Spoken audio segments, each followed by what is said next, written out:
Friends, नमस्ते, प्रणाम। मैं शालिनी मिश्रा ऑफिशियल ब्लॉग से स्वागत करती हूँ। तो मैं सुनाऊंगी आज बहुत सुंदर है लापरवाही गीत है ननद के।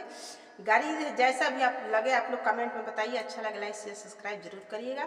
तो आइए हम सुनाते हैं। बड़ी मज़ेदार है, वीडियो को स्किप मत कीजिएगा, पूरा देखिएगा आप लोग। अरे हंस के बोलेली भौजाई ए ननद रानी, अरे हंस के बोलेली भौजाई, बोला ननद लापरवाही। हंस के बोलेली भौजाई, बोला ननद लापरवाही।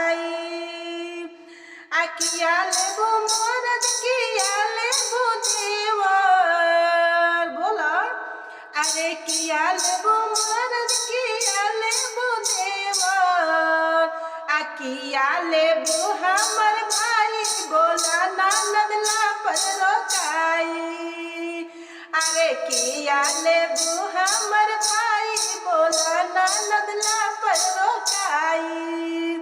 हंस के पूछली भौजाई, बोला ननद लापरवाही।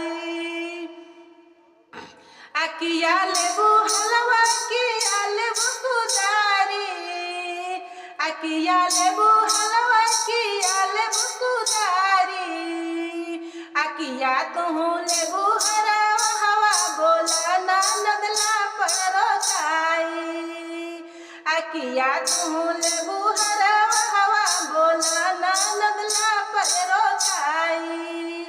हंस के पूछली भौजाई, बोला ननद लापरवाही। अकिया लेबू गैया किया लेबू बछड़ुआ, अकिया लेबू गैया किया लेबू बछड़ुआ।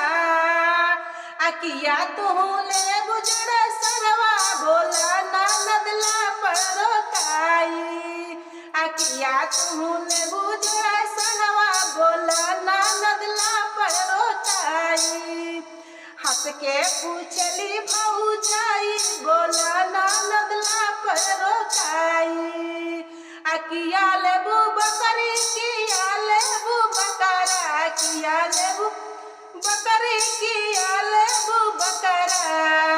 अकिया लेबू जोड़ा तू बोका, बोला ननद लापरवाही। किया लेबू जोड़ा तू बोका, बोला ननद लापरवाही। हंस के बोलली भौजाई, बोला ननद लापरवाही। हंस के बोलली भौ